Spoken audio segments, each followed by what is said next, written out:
এবার আল্লাহর দোহাই দিয়ে মাপ চেয়েও রেহাই মেলেনি, ভয়ে খাটের নিচে পালিয়ে থেকেও রেহাই মেলেনি। যাকে যেভাবে পাচ্ছে তাকে সেভাবেই ধরে বেদম পেটাচ্ছে কিরগিজস্তানিরা।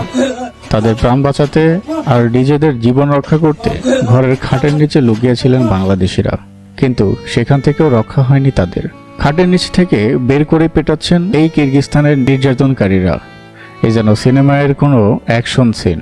শুধু বাংলাদেশেই নয়, ইন্ডিয়া, পাকিস্তান এবং মিশর সহ আরও কিছু দেশের স্টুডেন্টদের টার্গেট করে এরা এবং গরু পেটানোর মতো ধরে পেটাচ্ছেন তারা।